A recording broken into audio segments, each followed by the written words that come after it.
S'il y avait une chose que Penny en avait assez d'entendre, c'était cette phrase un peu exagérée. Tu es jolie, mais tu es trop grosse.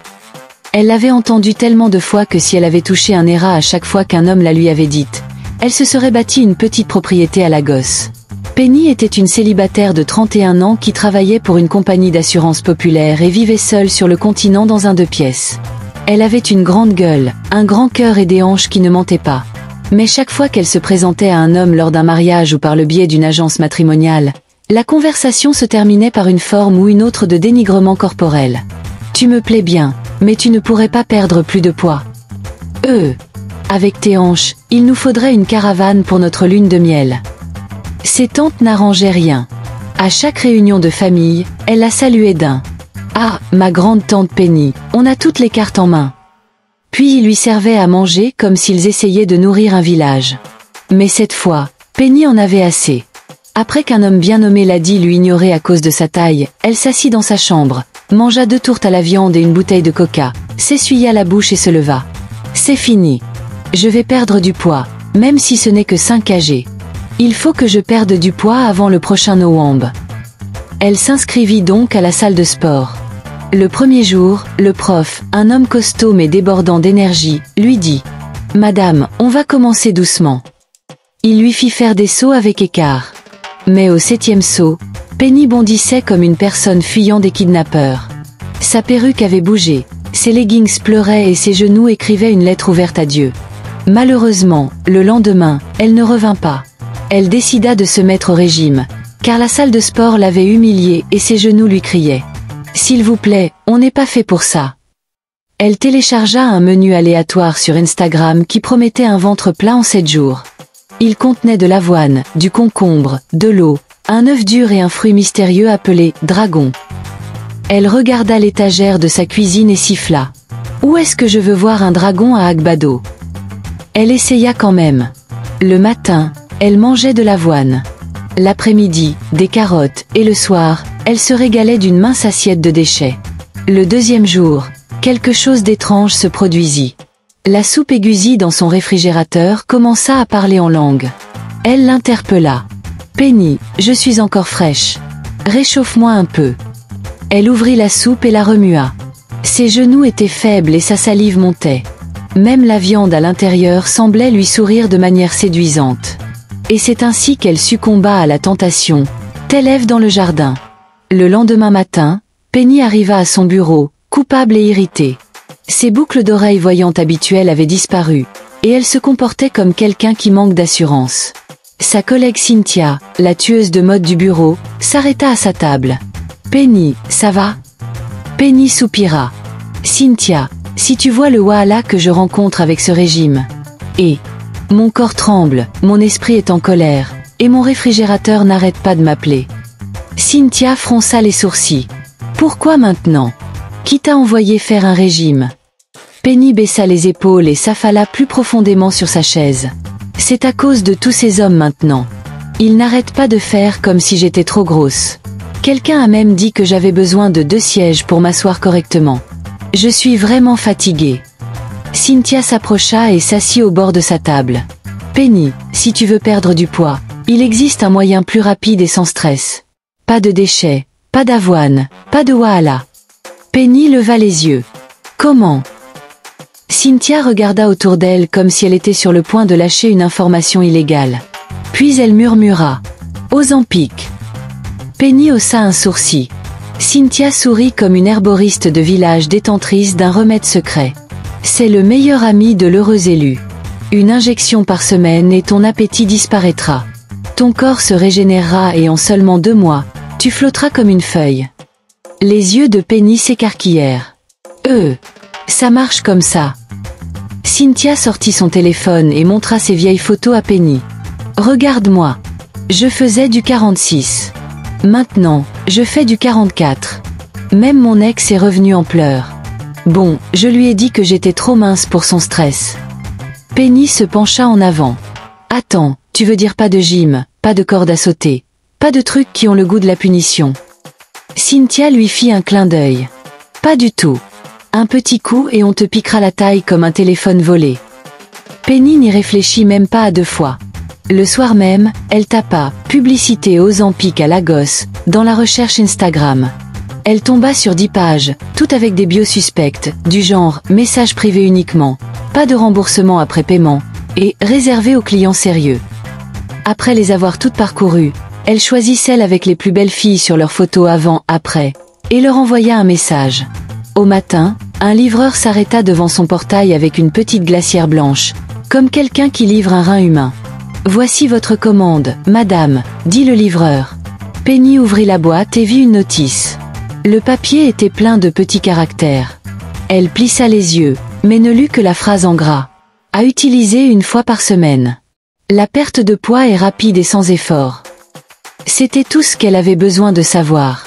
Ce dimanche soir-là, après avoir rangé sa chambre et allumé sa bougie parfumée préférée, elle s'assit sur le canapé comme si elle s'apprêtait à signer un contrat avec le destin. Elle ouvrit un bol de salade de fruits, prit l'injection comme une pro et croisa les jambes. Tandis que le ventilateur soufflait doucement, elle ferma les yeux et s'imagina entrer au mariage de tante Ura dans une robe dorée moulante. Les hommes se lèveraient. Les tantes ouvriraient la bouche de surprise. Et ses ennemis seraient perplexes. Elle sourit intérieurement et murmura. Le mois prochain, je les poivrerai. Mais dès lundi matin, c'est elle qui se faisait bombarder. Ça a commencé par un léger gargouillement de son estomac vers 6h45. À 7h30, il a grondé plus fort. À 8h15, il faisait un concert de Fuji. Puis les contorsions et les bouillonnements ont suivi. Après cela, le vrai problème est arrivé.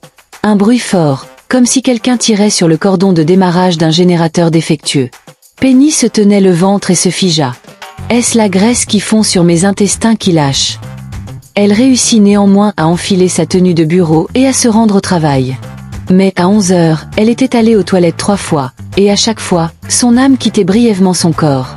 À un moment donné, elle se mit à marcher lentement, comme quelqu'un qui vient de se disputer avec son propriétaire et qui a perdu point à l'heure du déjeuner. Cynthia la vit et sourit.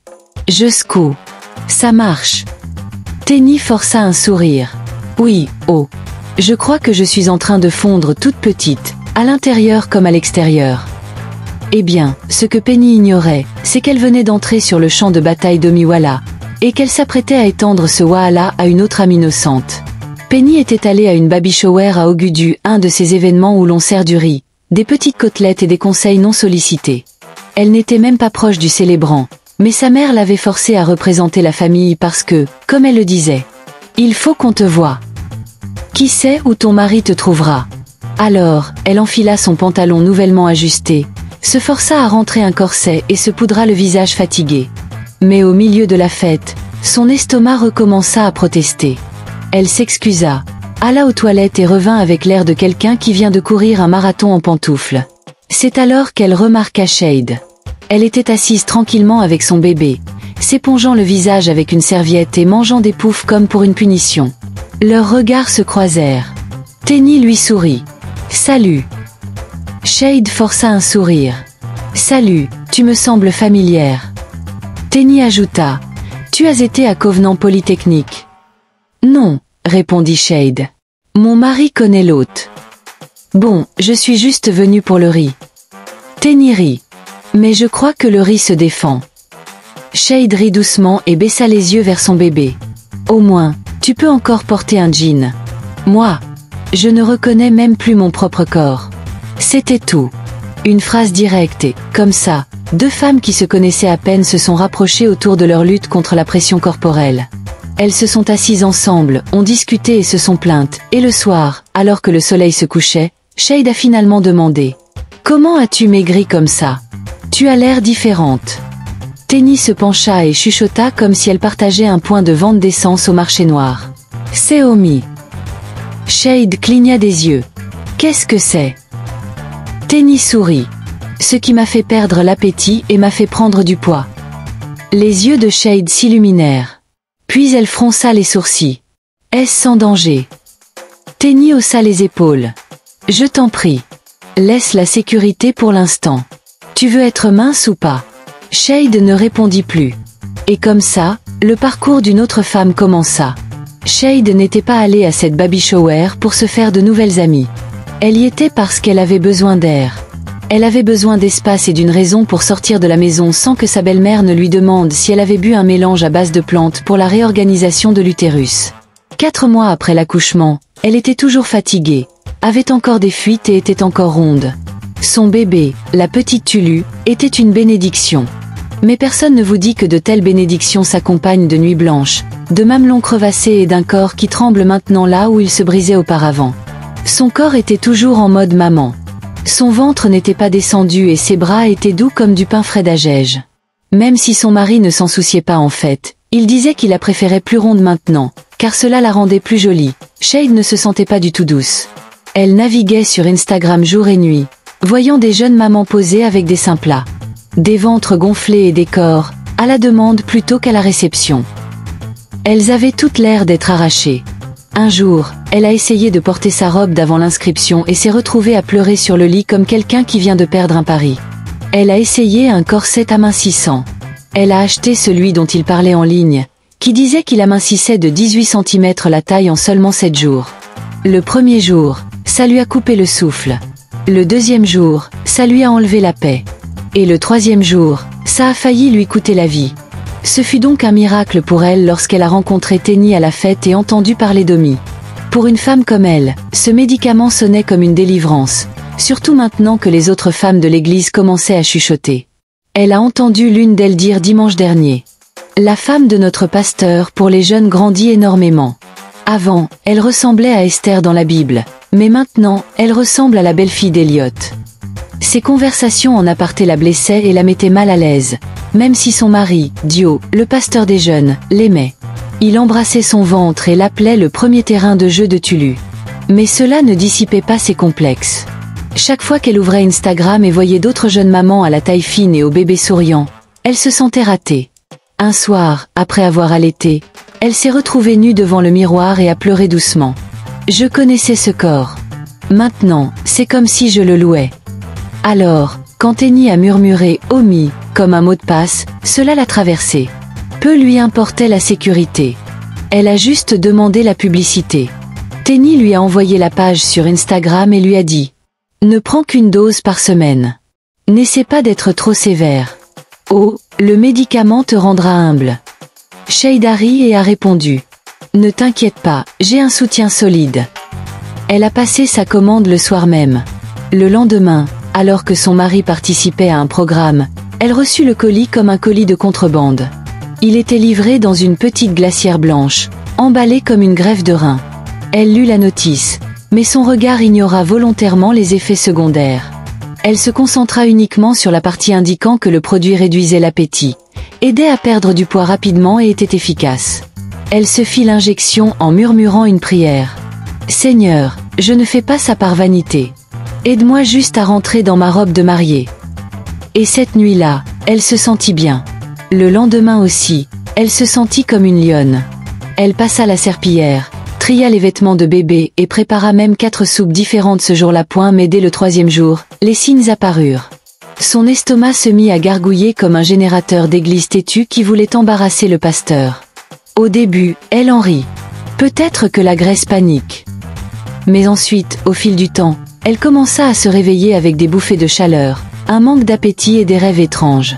Son premier rêve se déroulait dans une pièce sombre.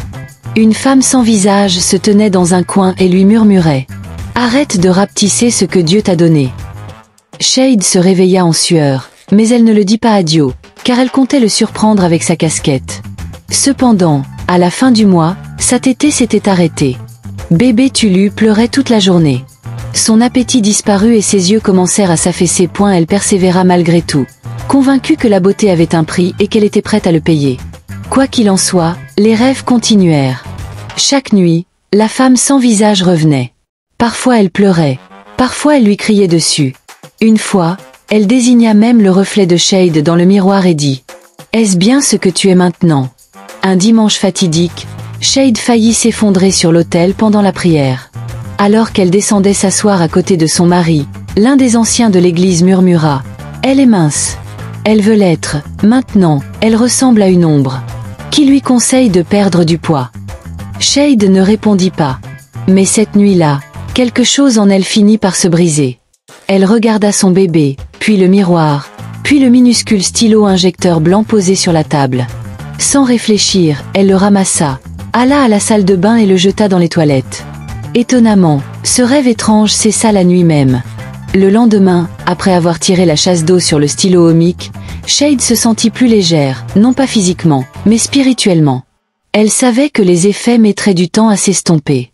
2 jours plus tard, alors qu'elle parcourait Instagram pendant la sieste du bébé, vacant à ses occupations, elle vit la nouvelle photo de ballet devenir tendance sur son fil d'actualité. C'était une photo de tout son corps avec un jean moulant, un crop top, un ventre plat, un maquillage impeccable et une légende. Sois la femme qu'on disait que tu ne pourrais jamais être. #discipline #Glowkin. Shade cligna des yeux. Ce n'est pas ballet, de la fac? Elle zooma. C'était elle, mais différente, car cette ballet n'était pas la même qu'elle connaissait. Celle-ci était plus nette et plus petite, comme si quelqu'un l'avait retouchée avec un filtre et le jeune. Par curiosité, Shade cliqua sur la page de bas. Ce qu'elle y vit la stupéfia. Tout avait changé, les citations, les légendes, les abonnés, les photos, et même la voix dans ses vidéos était désormais douce et britannique. Bah, est-ce qu'elle utilise de l'omique? Je la connais maintenant. Cette perte de poids ne peut pas être ordinaire. On verra bien. Bola était la 3e personne impliquée dans ce drame de perte de poids imprévu. Mais contrairement à Penny et Shade qui avaient fondu à cause des injections, Ba n'achetait rien. Son propre miracle était entièrement financé par un chagrin d'amour de premier ordre. Elle fondait d'amour et de mensonges. Bola était naturellement généreuse et pleine de vie, avec un grand sourire, des hanches larges et une énergie débordante. Elle adorait manger, surtout avaler. Si un repas n'était pas accompagné de soupe, pour Ballet, ce n'était pas de la nourriture. Elle pouvait manger de l'igname pilé avant 22 heures et dormir comme un bébé après. Elle n'avait jamais rien vu d'anormal dans son corps jusqu'à sa rencontre avec Faye, qui marqua le début de son parcours minceur. Femi était un homme grand, à la peau claire, au corps parfait pour la salle de sport. Il la rencontra un dimanche après la messe et lui lança cette phrase qui affaiblit tant de femmes. « Je t'ai remarqué. » Ba ne put s'en empêcher. Et il ne fallut pas longtemps pour qu'on les voie ensemble. Femi publia ses photos avec des légendes fascinantes comme « Quelqu'un peut-il me rappeler comment respirer ?» Maintenant, je comprends pourquoi les poètes ne manquent jamais de mots. Et la légende qui la troublait toujours. Ma reine mince. Reine mince. Bola n'était pas mince, ou du moins pas encore. Alors elle demanda un jour « Pourquoi m'appelles-tu toujours mince ?» Femi sourit et dit « Parce que tu as du potentiel. » Et ce fut le début de sa wahala. Au début, elle crut que Femi plaisantait, mais petit à petit, la pression monta. Il disait des choses comme « Chérie, on saute le dîner ce soir. Le jeûne, c'est bien. » Ou « Ne porte pas cette robe. Elle te fait paraître plus belle que d'habitude. » Un jour, ils étaient sortis avec ses amis et l'un d'eux plaisanta. « Ah, Faye, tu aimes les grosses dames. » Et Faye rit. Pas d'une manière mignonne, mais avec un air gêné. Ba le sentit comme un piment sur une plaie. Ce soir-là, elle se regarda dans le miroir et se dit « Je dois perdre du poids. Pas pour moi, mais par amour. Je ne peux pas perdre Faye. » Et à partir de ce jour, elle a changé. Elle a arrêté de manger du riz le soir, a commencé à faire des promenades à 18 heures, a acheté des thés minceurs, téléchargé des applications de sport et supprimé des pages culinaires d'Instagram. Mais sa perte de poids n'était pas seulement due à l'effort. C'était surtout le stress, car Faye ne lui laissait aucun répit. Dès que Ballet est tombé amoureux de lui, Femi a changé comme un politicien qui vient de remporter une élection. Il appelait rarement, sauf si elle le faisait avant. Il s'excusait même de ne pas pouvoir lui accorder une minute pour discuter à nouveau. Et elle l'a surpris un jour à répondre « Merci, ma chérie » à un commentaire d'une fille au hasard sur Instagram. C'est ainsi que Ballet s'est mis à rivaliser pour l'amour. Elle fouillait son téléphone comme un flic, supprimait des filles de sa page et bloquait des femmes au hasard, juste pour se sentir en sécurité. Elle passait son temps à s'excuser, à s'adapter et à essayer de gagner ce qui aurait dû lui être donné gratuitement. Du coup, elle a perdu l'appétit, la confiance en elle et le sommeil. Femi l'avait finalement transformée en ombre. Mais elle continuait à se convaincre. Peut-être que si je perds 5 kilos de plus, il m'aimera à nouveau. Malheureusement, il ne le fit pas. Un samedi, elle décida de lui faire une surprise. Elle prépara sa soupe préférée, pila de l'igname et alla chez lui. Elle ouvrit la porte avec le double de la clé qu'il lui avait donnée des mois plus tôt, et croisa une autre fille dans sa cuisine. Elle portait sa chemise et préparait du thé, ses perles à la taille tintant comme des cloches de Noël. « Qui es-tu » demanda la fille. « C'est moi qui devrais te le demander » répondit Bola sèchement. Fémie sortit de la pièce et fut surprise de voir Bah. « Bah, tu ne m'avais pas dit que tu venais. Tu vois, ce n'est pas ce que tu crois. » Bah n'en croyait pas ses oreilles. Elle laissa tomber doucement sa nourriture, sortit lentement, monta dans un taxi et pleura tout le long du chemin. Ce soir-là, elle pleura encore plus fort en réalisant qu'elle n'avait pas mangé correctement depuis 2 jours. Et elle n'avait même pas faim. Son corps maigrissait, mais sa joie aussi, même si elle essayait de la dissimuler sous des filtres Instagram et de faux sourires. Un jour, elle décida d'assister à un séminaire pour femmes dans la chapelle de son ancienne université, histoire de se changer les idées et peut-être de trouver la paix dans la foule. Le destin voulut qu'elle croisât un visage familier dans la salle. Une femme faisant bouger un bébé en sirotant un malt. Shade. Ah, Shadi.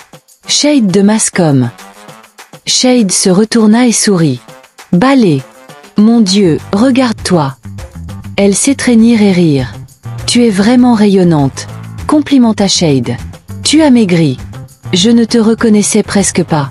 Bah sourit faiblement. Merci. Elles restèrent assises ensemble pendant la séance, discutant comme au bon vieux temps, et allèrent plus tard chercher du suya ce soir-là. Shade lui a envoyé un message sur WhatsApp. Shade, je voulais te le dire au séminaire. J'ai vu tes yeux. Tu avais l'air fatigué. J'ai vu tes yeux. Tu avais l'air fatigué. Bola répondit, je vais bien. Shade soupira. C'est ce que j'ai dit avant de m'évanouir. Bah était confuse. Puis Shade envoya un message vocal expliquant tout, le drame en pic, les hallucinations et la saga des toilettes. Bah fut choquée. Elle demanda alors, « Attends, tu connais quelqu'un d'autre qui en a utilisé aussi ?» Shade répondit, « Oui, elle s'appelle Tenny. Elle me l'a fait découvrir après que je l'ai rencontrée à une baby shower. Il faut que tu la rencontres aussi. » Et c'est ainsi que les chemins de 3 femmes, une épouse fatiguée, une petite amie honteuse et une femme au ventre instable commencèrent à se croiser. Cependant, Tenny fut la première à ressentir les véritables effets secondaires. Elle en était à sa 7e injection d'Ompic, et oui, elle perdait du poids. Sa mâchoire était plus nette. Ses vêtements étaient plus amples. Même sa voisine lui demanda si elle avait fait une liposuction en cachette. Mais le problème, c'est que son estomac était devenu un véritable réveil. Chaque jour, au travail, il commençait sa folie à 10h30. Un jour, lors d'une réunion, il fit un bruit si fort que son patron interrompit le PowerPoint et demanda « Pardon, c'était le tonnerre ?» Tenny sourit maladroitement. « Non, monsieur, c'est juste la météo interne. » Elle était toujours fatiguée, avait mal à la tête et pire encore, elle n'avait plus d'appétit même pas pour une tourte à la viande. Pourtant, elle se disait que la beauté avait un prix. Jusqu'au jour où elle s'évanouit devant Chicken Republic et se réveilla plus tard à l'hôpital avec une perfusion dans le bras et une infirmière debout au-dessus d'elle qui la regardait d'un air ridicule. « Madame, êtes-vous à jeun ?» demanda l'infirmière. Tenny cligna lentement des yeux. « Non, je suis en train de perdre du poids. » L'infirmière siffla. « Vous n'allez pas vous reposer. Abby, c'est ça la tendance chez vous maintenant ? Tant qu'une personne ne disparaît pas, les autres ne s'arrêteront pas. » Pendant ce temps, l'état de Shade n'allait pas mieux. Même si elle avait tiré la chasse d'eau de son Ompic ce soir-là, les effets secondaires persistaient. Son lait maternel s'était envolé comme une pièce de monnaie. Et maintenant, son bébé se comportait comme un juge. Chaque fois qu'elle essayait de l'allaiter, il regardait sa poitrine et sifflait. Même ses pleurs avaient changé. On aurait dit, « Maman, tu es toute seule. » Un matin, Shade était assise par terre, son pagne mal noué, pleurant sur une bouillie qui refusait de s'épaissir. Son garçon est venu lui demander quel était le problème. Elle a reniflé et pleuré. « Je voulais juste revenir.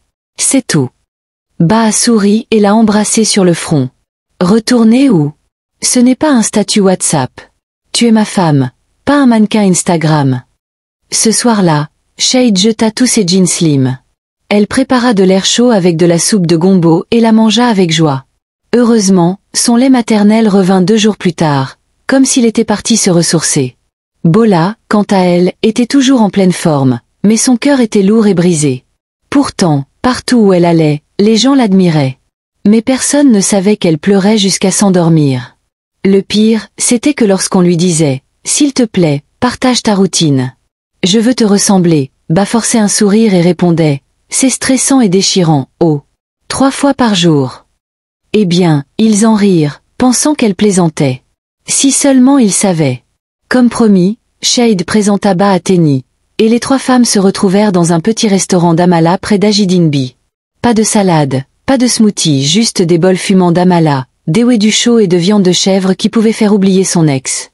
Ils s'assirent, détachèrent leurs perruques et mangèrent en silence pendant 5 minutes, oubliant la pression et les difficultés. Puis Tenny prit la parole. Mesdames, j'ai failli mourir juste parce que je voulais ressembler à une reine de la séduction sur Instagram. Shade secoua la tête. J'ai failli perdre mon lait maternel. Mon bébé me regarde maintenant comme si j'étais une traîtresse. Ba leva la main d'un air dramatique. Moi aussi, j'ai eu le cœur brisé, oh. Je pensais rayonner, mais en fait, je m'affadissais. C'est le stress qui m'a fait maigrir, pas la gym. Elles éclatèrent de rire, puis se turent à nouveau. Tenny se pencha. Maintenant, pouvons-nous tous convenir que ce que nous faisons nous tous n'est pas normal? Shade hocha la tête. Nous étions contrôlés par des gens qui ne nous regardaient même pas, des inconnus en ligne, des gens sans importance, même des femmes qui avaient retouché leurs photos. Bola ajouta. Je me sens comme une imposture à ce stade. Les gens m'admirent, mais je n'aime pas comment j'en suis arrivée là. J'ai perdu du poids, mais j'ai aussi perdu ma joie. Elle baissa les yeux. Et je crois que je déteste fait pour m'avoir fait ça. Bien, dit Tenny. Maintenant, on progresse. Ce jour-là, les 3 femmes décidèrent de prendre un nouveau départ. D'abord, Ba bloqua fait sur toutes les plateformes. Puis, le lendemain, elle alla chez lui, récupéra ses affaires et rompit avec lui. Tenny supprima le numéro du vendeur d'Ozic de son téléphone, se désabonne de tous les faux influenceurs fitness et commença à faire de lentes promenades le soir au lieu de se faire des injections. Shade, qui avait repris une alimentation saine, raconta tout à son mari. Ils rirent ensemble de sa brève période de folie, et il l'invita à un rendez-vous intime pour s'excuser de ne pas avoir remarqué ses difficultés. Mais le meilleur moment arriva une semaine plus tard. Tenny organisa une petite fête chez elle. Shade arriva avec son bébé, l'air fraîche et heureuse, tandis que Ba arriva en jogging et basket, l'air pur. Ils dansèrent, papotèrent, traînèrent du riz et rirent jusqu'à en avoir mal au ventre. À un moment donné, Tenny a dit « Faisons un truc de fou ». Ba et Shade ont demandé « Qu'est-ce que ça pourrait être ?» Lançons un podcast. On pourrait l'appeler Wa Alawet, et on dirait à tout le monde la vérité sur cette folie de la perte de poids. Elles ont éclaté de rire à nouveau. Enfin, ça a commencé comme une blague. 3 femmes avec des histoires brisées, des calories vides et des corps fatigués ont décidé de rire de leur douleur. Mais plus elles parlaient, plus elles guérissaient. Et ce qui avait commencé comme un banal « lançons un podcast », s'est vite transformé en quelque chose de plus sérieux. Ba a apporté le micro de podcast de son frère, emprunté à sa carrière musicale en difficulté, tandis que Tenny a rangé son salon et a placé une bouteille de malt et une assiette de chin-chin à côté de chaque siège. Shade est arrivée avec un bloc-notes rempli d'idées d'épisodes. Elles se sont assises, ont testé le micro et ont enregistré leur premier épisode intitulé Skinny is not peas. Elles ont parlé avec leur cœur. Ba a raconté comment les gens louaient sa silhouette svelte alors que son âme pleurait. Comment la féminité l'avait presque épuisée. Et comment le stress peut vous donner un ventre plat et une joie plate. Shade a parlé de la guerre silencieuse que mènent les mères après l'accouchement, la pression de réagir brusquement tout en jonglant avec les nuits blanches, les tétons crevassés et le silence pesant de la société. Tenny a partagé son expérience de mort imminente, l'évanouissement, les incessantes courses aux toilettes et la façon dont elle aurait disparu juste pour se sentir remarquée et attirer l'attention des hommes. Elles ont ri, pleuré, critiqué des normes irréalistes, et ont conclu l'épisode par un toast aux femmes rondes, aux femmes minces et à toutes celles qui se situent entre les deux. Puissions-nous tous trouver la paix, quelle que soit notre taille, pointe-t-elle la semaine suivante. Ils ont mis l'épisode en ligne sur une application de podcast gratuite. Ils ne s'attendaient pas à grand-chose, mais en quelques jours, il est devenu viral. Des femmes ont commencé à leur envoyer des messages. Merci pour ça. J'étais sur le point de commander de longs pics avant de tomber sur votre podcast. Je pensais que quelque chose n'allait pas chez moi parce que je n'avais pas répondu. S'il vous plaît, comment Ba a-t-elle finalement rompu avec Faye? Il faut des mesures concrètes. Ils ont pris le podcast au sérieux et, chaque semaine, ils parlaient de la pression d'être mince pour le mariage, du fait que certaines prises de poids étaient émotionnelles et non physiques, que la comparaison était le voleur de la paix, et de la différence entre l'amour-propre et l'autopunition. Un soir, après un épisode puissant, ils se sont assis tous les trois sur le balcon de Tenny, mangeant du suya et buvant du zobo. Bas s'est adossé. Je n'essaie même plus d'être mince. Je veux juste être entière. Tenny a souri. Pareil. Oh, je veux être forte, pas maigre. Shade a ri. Et moi? Je veux juste avaler ma salive en paix, sans entendre toutes ces absurdités. Leur podcast a pris de l'ampleur et ils ont rapidement commencé à inviter des personnes, des nutritionnistes aux mères frustrées. Une femme a avoué dans l'émission avoir attaché du nylon noir autour de son ventre pendant 3 semaines après l'avoir vu sur TikTok. Une autre a raconté que sa propre mère lui avait conseillé d'arrêter de manger des œufs pour pouvoir trouver un mari. Leur podcast est resté unique car il était animé par 3 femmes différentes, avec 3 parcours et 3 leçons différents, mais avec une vérité qui les unissait. Un jour, après un épisode de la saison 1 de Wahalaouette intitulé « Cher corps, je suis désolée. Je suis prête à t'aimer maintenant », elles ont toutes pleuré. Leurs auditeurs ont pleuré. Et elles ont terminé par un dernier toast. À toutes les femmes qui aspirent au changement, que ce soit par amour, par la société ou par les réseaux sociaux, je souhaite que vous trouviez d'abord la paix intérieure. Merci d'avoir regardé cette histoire. J'aimerais connaître votre avis dans les commentaires. Qu'est-ce que cela vous a appris? N'hésitez pas à partager cette histoire avec vos proches, à la liker et à vous abonner si ce n'est pas déjà fait. À la prochaine. Prenez soin de vous et à bientôt.